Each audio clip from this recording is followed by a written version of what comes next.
Hola, ¿qué tal? Mi nombre es Isael Chavarría. Soy estudiante de la licenciatura en Ciencias Políticas y Administración Pública de la Universidad Nacional Autónoma de México y el día de hoy hablaremos sobre cómo distintos actores, entre ellos empresarios, organizaciones civiles, funcionarios públicos, etcétera, han influido y siguen influyendo en la toma de decisiones políticas y en la construcción de ellas. Así es que comencemos. En las sociedades contemporáneas, la participación de diversos actores, como los que mencionábamos anteriormente, son elementos fundamentales que reflejan las democracias modernas, ya que estos actores intervienen constantemente en el proceso de la toma de decisiones políticas de acuerdo con sus propios intereses y objetivos. Sin embargo, esta participación no siempre es percibida de manera positiva por el resto de la sociedad, ya que en muchos casos pueden existir influencia de poder económico, favoritismos, incluso posibles actos de corrupción que generan desconfianza entre la relación de esos actores privados y las autoridades públicas. Y es precisamente por ello la importancia de regular y transparentar las prácticas como el cabildeo. ¿Qué es el cabildeo? El cabildeo es, cito textualmente a José de Jesús Gómez Valle, un proceso mediante el cual los grupos de interés o de presión ponen en conocimiento de los tomadores de decisiones políticas o de los diseñadores de políticas públicas sus puntos de vista con la intención de influir en sus resoluciones. Es decir, el autor señala que el cabildeo consiste en influir en las decisiones políticas mediante la defensa de distintos intereses, como por ejemplo intereses económicos, políticos o privados. Para entender un poco mejor el concepto, pongamos un ejemplo. Recordemos que en el año 2008, bajo el gobierno de Felipe Calderón, fue impulsada la Ley General para el Control del Tabaco, una ley que prohibía fumar en espacios cerrados. ¿Cuáles eran estos espacios? Restaurantes, hoteles, discotecas, autobuses, etcétera. Y bueno, esta medida provocó que diversas empresas tabacaleras realizaran cabildeo ante legisladores y autoridades con el objetivo de frenar o modificar la ley, argumentando que no solo afectaría económicamente a sus empresas, sino que también afectaría a esos lugares donde se iba a prohibir fumar. Esto nos muestra cómo en muchas ocasiones distintos grupos empresariales buscan influir en las decisiones políticas para defender, obviamente, sus propios intereses.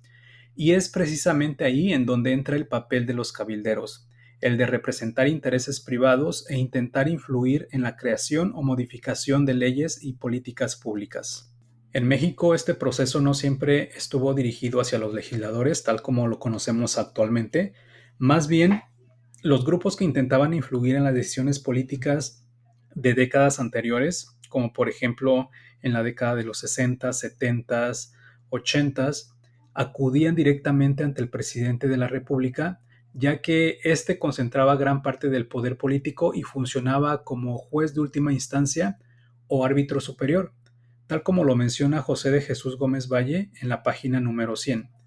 Sin embargo, el verdadero auge del cabildeo, tanto este autor como Teresa Libertad Ganado Guevara mencionan que comenzó en 1997, precisamente cuando el PRI pierde el control absoluto del Congreso.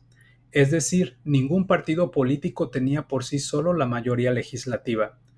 A partir de ese momento, empezó a existir una mayor pluralidad política y como consecuencia, negociaciones más complejas entre empresarios, organizaciones y legisladores, y muchas veces sin la intermediación tradicional de los partidos políticos. Bajo este contexto es muy importante cuestionarnos algo que muchas veces yo mismo me cuestionaba, y es cómo es posible que los legisladores puedan discutir o aprobar leyes que muchas veces desconocen o que no dominan completamente. Y es precisamente ahí donde los empresarios y otros grupos de interés justifican el cabildeo.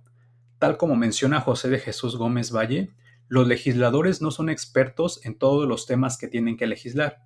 Así que el cabildeo se presenta como ese mecanismo que proporciona información técnica y especializada a los legisladores con el objetivo de influir en la elaboración de las leyes y las políticas públicas.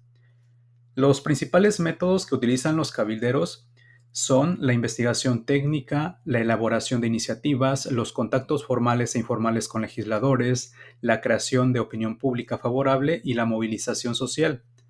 Entre todas ellas, la más utilizada es la investigación técnica y la menos utilizada es la movilización social. Y bueno, todo esto nos muestra que el cabildeo forma parte de esa dinámica democrática de nuestro país, ya que distintos grupos de la sociedad buscan participar activamente e influir en las decisiones públicas. Aunque esta actividad no es ilegal, el autor advierte que existe una línea muy delgada entre el cabildeo, el tráfico de influencias y la corrupción, ya que el problema se presenta cuando aparecen favores ocultos, intereses privados disfrazados de intereses públicos o presiones indebidas sobre los funcionarios. Es por ello que el mismo autor sostiene que el cabildeo necesita una regulación que otorgue derechos, asigne responsabilidades y transparente cada acción que se realice. Por ejemplo, Teresa Libertad Ganado Guevara menciona que países como Estados Unidos y Perú cuentan con regulaciones muy estrictas en cuanto a esta actividad. En el caso de Estados Unidos, la autora explica que esta regulación del cabildeo se basa en el Lobbying Disclosure Act, LDA, cuyo objetivo principal es transparentar las actividades de los cabilderos y que pueden existir sanciones quienes no cumplan con estas disposiciones, que van desde multas de $200,000 hasta penas de prisión de 5 años. De igual manera, en Perú, la autora señala que fue el primer país de América Latina en regular específicamente el cabildeo mediante la ley que regula la gestión de intereses en la administración pública de 2003.